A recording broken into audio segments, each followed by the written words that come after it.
You're not broke because of the economy. You're not broke because you didn't get the right break, or the right degree, or the right parents.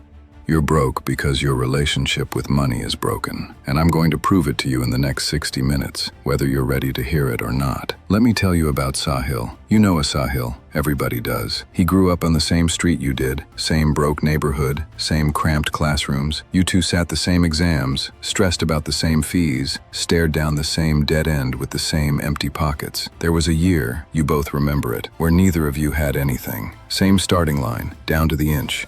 And now look at him. Look at what he drives. Look at where he lives. Look at how easy it all looks on him while you're still grinding for a number that won't move. Now, before you reach for the excuse, let me take it away from you. He didn't get lucky. There was no rich uncle, no inheritance that fell out of the sky. The same doors that opened for him were standing open in front of you. You were both in the same room when opportunity walked in. You know this.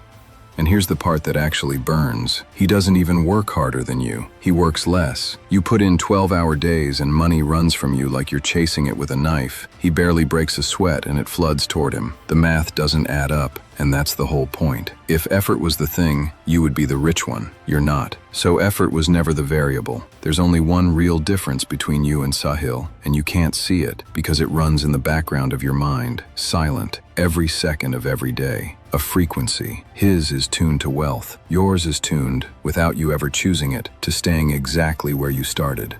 And you felt it, haven't you? Money shows up, and then it disappears. A bonus lands, and 3 days later the car dies for almost the exact amount. You finally get the job, and 4 months in, you're cut. The promotion is basically yours, and then the whole position vanishes like it was never real. That's not bad luck. That's a pattern, and the pattern isn't happening to you. It's coming from you. And it didn't start with your job, or your boss, or your bank. It started in a single room, in your childhood, in a conversation you were never supposed to hear. Over the next hour, I'm going to hand you the entire machine, the 3 telltale signs your money is blocked. So obvious you'll be furious you never saw them. A live money test that has made grown adults realize in real time exactly how they've been sabotaging themselves for 30 years. The childhood wound quietly running your whole financial life. And a 10-minute release that can dissolve a money block you've carried since you were 5.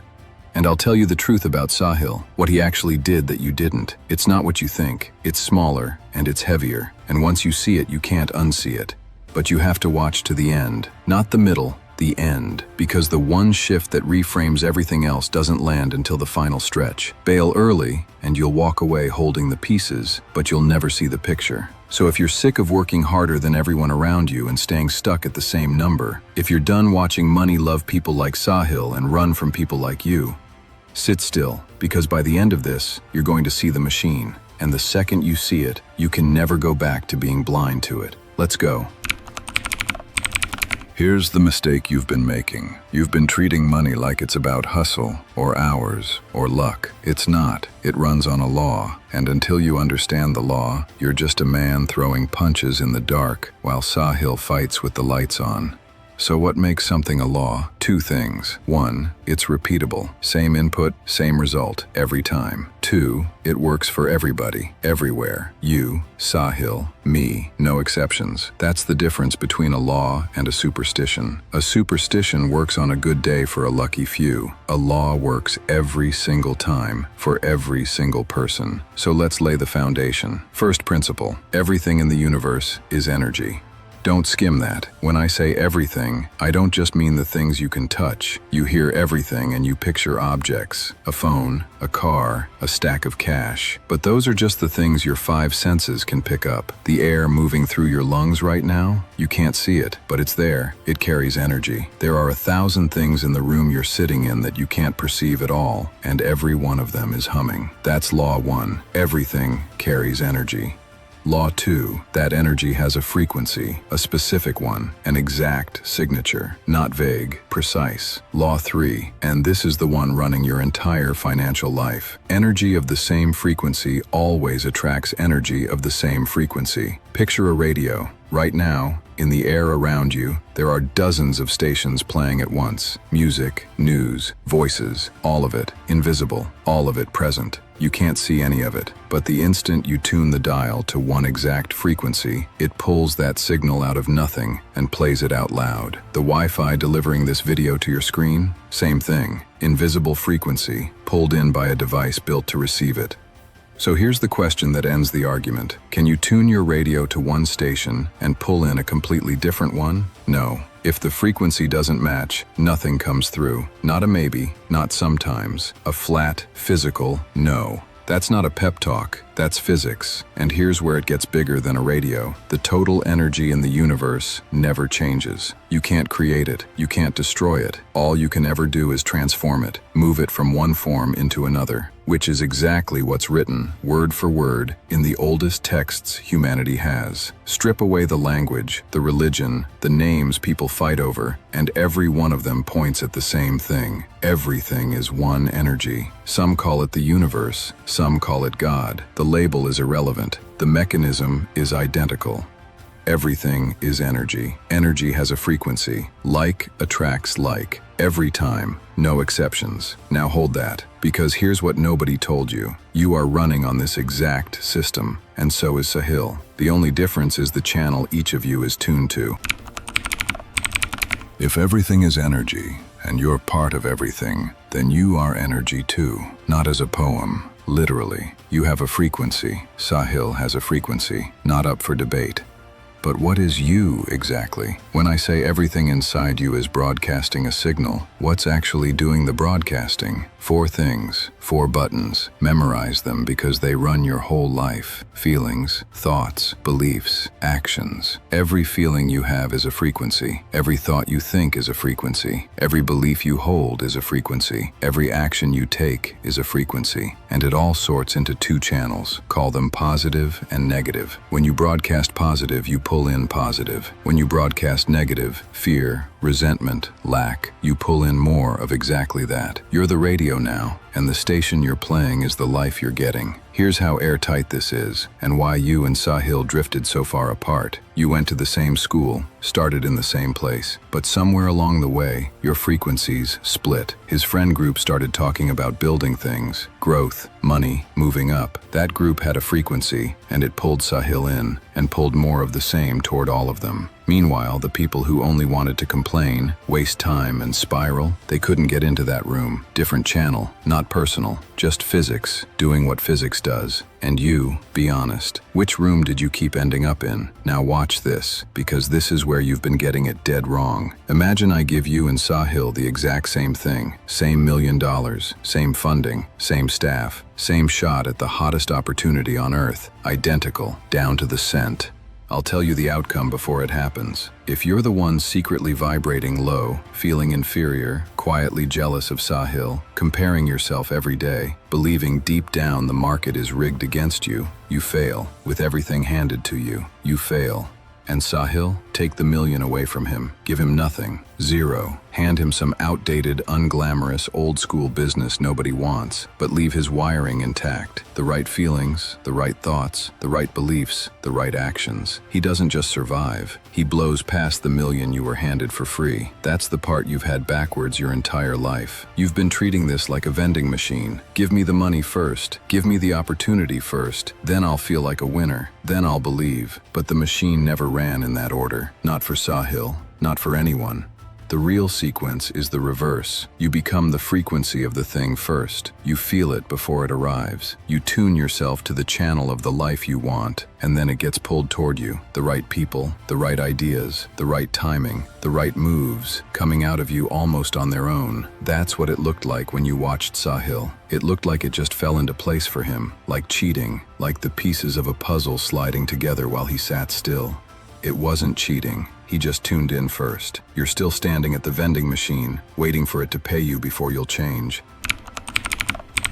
Now I'm going to tell you where your frequency actually got set, and you're not going to like it. So I'll just say it plainly. The fight you're having with money right now, it barely has anything to do with money. It traces back to 2 people, your parents, and 1 room you grew up in. Let me show you the scene, because once you see it, you'll start seeing it everywhere, including in your own memory. A little kid, 5 years old, on the floor, half watching cartoons, just passing time. Safe, quiet, and the door slams open. His mother comes in crying, hard, and through the tears come words that were never meant for a 5-year-old to absorb, but he absorbs every single one. Your father ruined my life. Remember this forever. Never become a man like him. Then she's gone, out of the room, said her piece, walked away, with no idea what she just installed. But that kid is now running a program for the rest of his life. Here's what just happened inside him. To a 5-year-old, both parents are gods. Mom is God, dad is God. So when one God says the other is broken, it doesn't compute. It leaves a question he can't put down. What happened? Why are they fighting? What did dad do? So for the first time ever, this little boy starts to investigate. And what does he find? Dad failed in business. Dad can't find work. That's why mom is screaming. And then he starts overhearing the rest. Dad in the next room, broken, snapping. You think money grows on trees? I tried, I gave everything. And what did I get? The boy has no words for it, but something heavy is settling into him. And then life moves on. He grows up, makes friends, goes to parties, gets a job, forgets it ever happened. Except he didn't forget. Not really. The body remembers what the mind lets go of. That program is still running, buried in the basement of his mind, broadcasting one message on a loop. My father failed. Money is brutal. A job gives you nothing. I tried. Look where it got dad. Never become like him. But dad is my hero. Now feel the trap that builds. He worships his father, and he was ordered to never become him. That contradiction never resolves. It just sits there, humming, producing one thing automatically: self-sabotage. So this young man goes out to build a life. He lands the interview, the real one, the one that could change everything. And somewhere in that room, something inside him reaches up and pulls the cord. He says the wrong thing. He freezes. He fumbles it. The opportunity slips through his fingers, and he genuinely can't tell you why. And then he says it, the line millions of people say, "See, this stuff just doesn't work for me." But look at what actually happened. The opportunity came. The frequency delivered it right to his door. He just wasn't wired to hold it. The attraction worked perfectly. The receiving is where he shattered. That young man, that's you. That's the version of you that keeps getting close and then somehow losing it. Now here's Sahil, almost the identical story. Same kind of family, a mother who told him the same thing: don't become like your father. But somewhere around 16, somebody dragged Sahil to a personal development course. And he didn't want to be there. He's 16, he wants to be out with his friends, half asleep in the back row. And then one line cuts through. Someone on that stage says, "If I hadn't forgiven my father, I would never have moved forward in life." And it lands, because Sahil has the exact same wound. So he leans in. He does the whole thing, and somewhere in that room, he does the one thing you never did. He dissolves the wound. He forgives his father. He sets it down and walks out lighter than he walked in. Now picture the two of you years later. Same background, same starting wounds. Hand you both the exact same morning routine, the same affirmations, the same techniques. Whose works? His, every time, because you cannot out-affirm a wound you're still bleeding from. You can chant, "I am a money magnet," 1,000 times a day, but if there's a 5-year-old inside you still flinching at the word money, the chant doesn't stand a chance. And here's the line I need you to actually hear, because it's the whole game. The wounds you carry with your parents are the same wounds you'll carry into your marriage, into your relationship with your boss, and straight into your relationship with money. Same wound, different costume. It keeps showing up wearing a new face, draining a new part of your life, until you finally turn around and face it. Sahil turned around at 16. You've been running from yours ever since, and the day you finally lay yours out, clearly, start to finish, you'll feel it hit. Oh my God, that's where I've been stuck this whole time. My beliefs about money were never even mine. They came from my mother. They came from my father. That realization is the first crack of light. Hold it. We're going to widen it. Now you're going to reach for one last excuse. Easy for Sahil. He must have had something. People who win always do. So let me kill that excuse with the truth about where he actually started. Sahil grew up with 5 people living in one room. No bathroom. Walls so thin one good kick would have punched straight through. That's the house. That's the floor he started on. Lower than yours, probably. His school counselor, a grown adult, paid to guide children, looked him in the eye and told him he would amount to nothing. And at 16, Sahil believed it so completely that he tried to end his life. He found a strip of pills, took all of them, wrote a letter to his mom and dad, lay down in the back of a tiny shop, and closed his eyes, actually relieved, convinced he was finally about to escape. Hours later, he woke up to his father slapping him over and over, dragging him back into the world. The pills weren't what he thought. He lived. So hold that image. A broke kid, no bathroom, a counselor calling him worthless, a failed attempt at 16. And today, that same man trains the top leadership of one of the biggest companies in the country. So when Sahil tells you he started from failure, he doesn't mean it as a slogan. That was the floor. He's not looking down at you from privilege. He climbed up from the exact pit you're terrified you'll never get out of. There was one thing though, one difference, and it wasn't money. His mother. Back when Sahil was earning nothing, flat zero, she'd look at him and say, "You're going to become bigger than the biggest businessman in this country." She said it with zero evidence. Zero. She said it in front of relatives who thought she'd lost her mind. She said it on a loop, for years, into a boy the world had written off. And did he become it? By his own measure, yes. Today he lives in a 5-bedroom home. He flies first class and won't consider anything below it. When he books a hotel, he doesn't even scan the prices. He goes straight to the suite, not to show off, because his internal setting moved. The frequency a broke mother burned into him became the frequency he now lives inside. Is he happy? Deeply. At peace? Yes. Free enough to stop working for 20 years and not change a thing about his life? Yes. So look hard at what actually moved the needle for Sahil. It wasn't money, there was none. It wasn't connections, there were none. It wasn't even hard work, not at the start. It was a belief, installed early, by someone who refused to see him as his circumstances. And that's the gut punch, isn't it? Because nobody stood over your cradle repeating that you'd be unstoppable. Maybe the opposite. Maybe you got the crying mother and the broken father and the counselor who shrugged, so your dial got set to stay down. His got set to rise. But here's what nobody tells you. The dial can be reset by you, right now. And that's exactly what we're about to do. So how do you find out where your dial is actually set? You can't see a frequency, you can't weigh it, but it leaves fingerprints all over your life, if you know where to look. 3 signs, 3 places your money frequency shows its hand. Run yourself through all 3, honestly, no flinching, and you'll know more about your financial future than most people learn in a lifetime. But first, the root underneath all 3. Why are you actually broke? Strip everything else away and it's one thing. Your relationship with money is broken. We're back to where we started. Think about any relationship between 2 people. It's only ever as good as how they treat each other. Respect flows both ways. The bond grows. It lasts. You build something. But if one of you is constantly disrespecting, demeaning, resenting the other, that relationship is dead on arrival.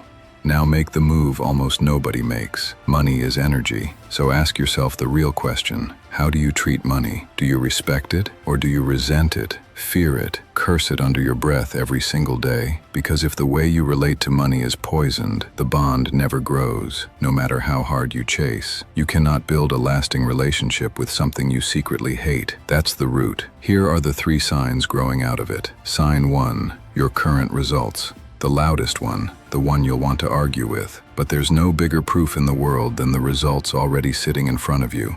Want to know how a marriage is really doing? Look at the marriage right now. Want to know your relationship with money? Look at your money right now. Not your dreams about it, the actual repeating pattern. And it is a pattern. Money comes. An expense appears out of nowhere to wipe it out. A job arrives, then it's gone. A promotion lines up, then it evaporates. Ask the brutal question, is the same financial situation repeating in my life, over and over, like a song stuck on a loop? If money comes to you but never stays, that's not random. That's your result pattern. Sign 1. Sign 2, how you feel about money. Deeper, and it separates 2 things you've been confusing your whole life. Being broke and feeling broke are completely different. The biggest names you can name have gone bankrupt, some more than once. Did they feel bankrupt? No. They never carried the energy of a broke person, so the broke state never stuck to them. It was a number on a page, not an identity. Meanwhile, and this is you maybe, there are people sitting on real money who feel poor every single day, and the money quietly leaves them, because the relationship is so bad it can't survive in their hands. Picture this. You come to my house for dinner, and to your face I say, we were going to make our favorite dish tonight, but since you're here, forget it. How do you feel? Unwanted? Disrespected? Would you ever come back? Now replace yourself with money. Picture someone whose money came in through a spouse or through help, and every day they curse it. This isn't really mine. This is someone else's. I'm nothing without it. They're holding the money and treating it like an unwelcome guest. So money does exactly what you do. It leaves, and it doesn't come back. I once watched a woman cry, genuinely, gasping for breath, about how broke she felt. How much do you think she earned? 20,000 a month? Try 35 lakhs a year, top 1%, flat in a prime location, money in the bank. And she felt poor, sobbing poor. Why? Her last job paid slightly more. That's it, a small dip. And she felt bankrupt while standing in the top 1%. Sign 2, it was never about the number. It's about what you feel when you look at it. Sign 3, your beliefs, your personal truth, the deepest layer. A belief is nothing more than your personal truth, the thing you've quietly decided is just the way it is.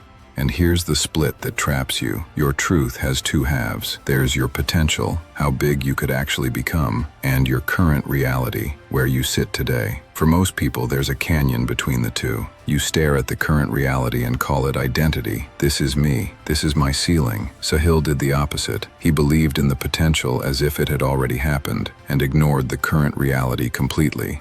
That's the entire difference between you and him. Don't believe in where you are. Believe in where you're going, as if you're already standing in it. The moment you do, your frequency snaps to that channel, and the gap starts closing on its own. So run yourself through all three. Your results, your feelings, your beliefs. That's your wealth frequency, stripped naked. And in a minute, I'm going to put you through a live test that drags every bit of it into the light, whether you're ready or not.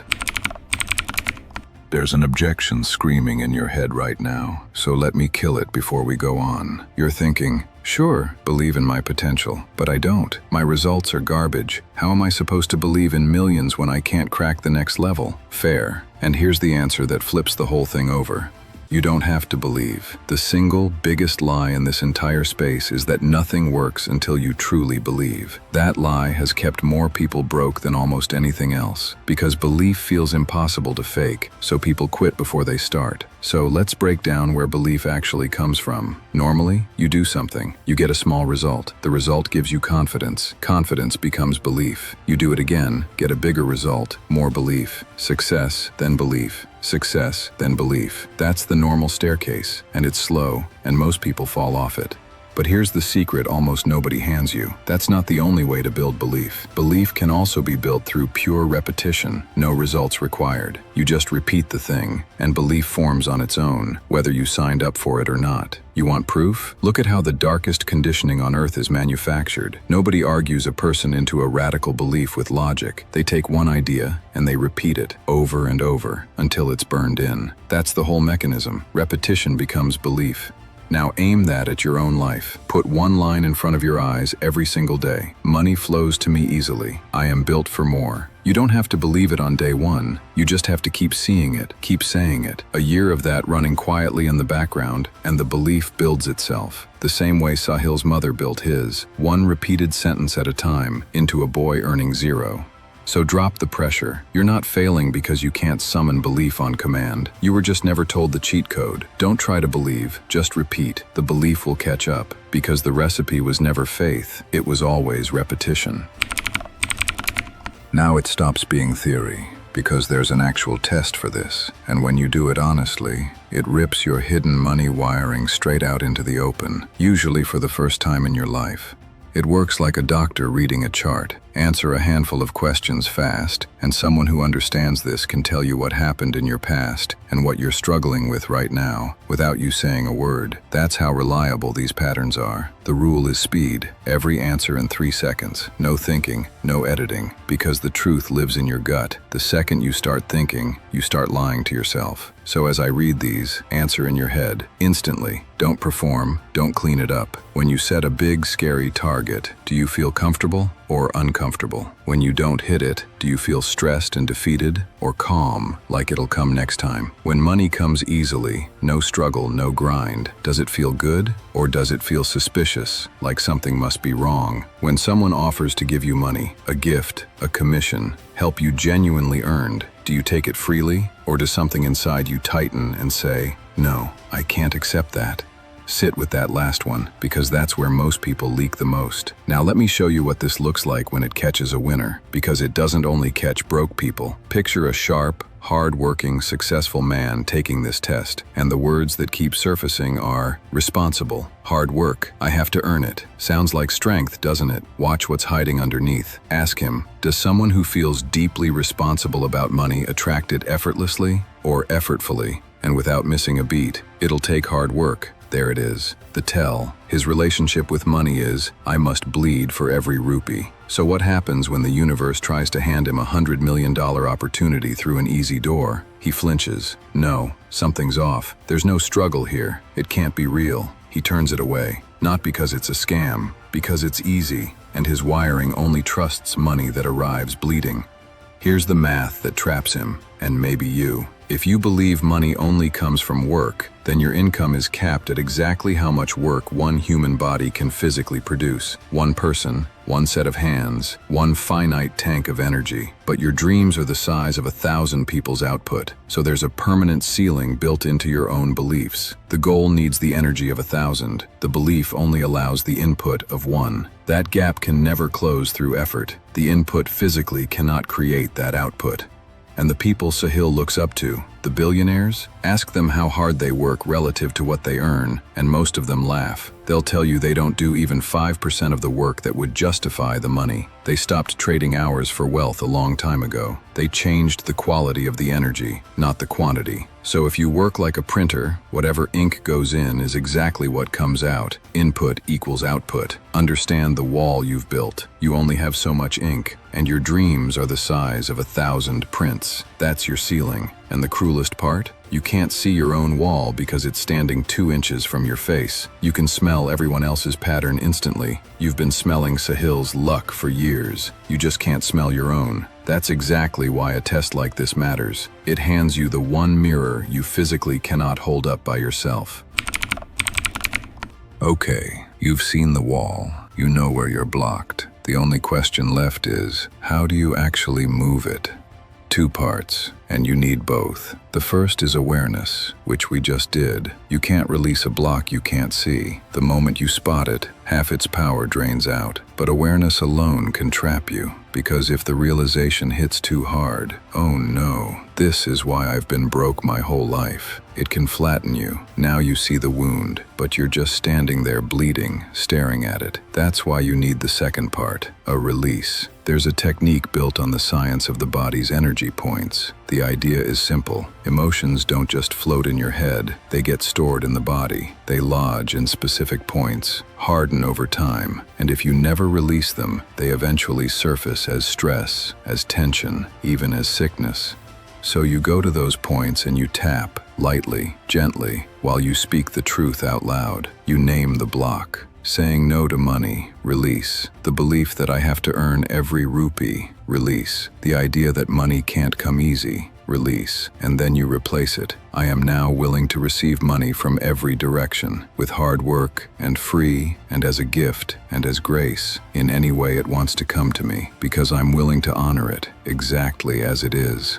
You don't have to believe a word of it on the first pass. Remember the cheat code. Repetition builds belief. You just tap and speak and let the charge drain out. People who walk in rating their resistance at a 9 walk out, a few rounds later, sitting near 0. A block carried for 30 years, loosened in 10 minutes. And here's the honest part. The fastest unlock usually isn't the tapping itself. It's the awareness underneath it. The moment you finally see the pattern with total clarity, something shifts that no amount of grinding ever could. But awareness alone can leave you stuck in the realization, replaying it, getting heavier by the day. The technique is what moves the energy out, so you don't just understand the wound, you actually release it. One without the other gets you halfway. Together, they move walls. There's no risk in it. You're tapping on yourself gently. You're not hurting anything. You're just finally letting go of something you've been gripping your whole life. The same something Sahil let go of at 16. So let's bring it all the way home, because there's one more layer, and it's the one that reframes everything you've heard tonight. Karma. You treat it like a punishment system. Something bad happened, must be my karma. But strip the word down. Karma just means action, and action is frequency. And frequency attracts its own match. Act from a negative place, and the energy of that act lives inside you and pulls more of the same toward you. Do wrong, and wrong comes back. Not as a cosmic court, as physics. And here's the grace in it. You are never stuck with old energy. A single drop of poison can ferment through a whole batch over years. An old wound can quietly sour your health, your relationships, your money, long after you've forgotten the cause. But you can clear it. You sit with it. You say, "I'm sorry. Please forgive me. Thank you. I love you." And you take that old, stored information and you overwrite it, lift it from a low frequency to a high one, and release it out of your body. That's not superstition. That's maintenance. That's you cleaning your own signal. Now, the thing Sahil did that you didn't. You've been waiting the whole video for it, so here it is. It's not the money. It's not the hustle. It's not even the forgiveness. Not entirely. It's that Sahil stopped trying to do it alone. Here's the truth that humbles every hard worker. Your dreams are bigger than any one human can carry. They're the size of 1,000 people's output, and you've got one body, one set of hands, one tank of energy. You will never close that gap by grinding harder. It's not physically possible. The input can't create the output. So Sahil stopped being the printer. He stopped trying to be the entire engine. He partnered with something bigger than himself. Call it the universe, call it God, call it the field every opportunity travels through. He set the frequency, did his part, and let the rest get pulled toward him. You've been trying to lift a 1,000-person dream with 2 hands, and then wondering why your back is breaking. So here's where I leave you. 2 commands. Burn them in.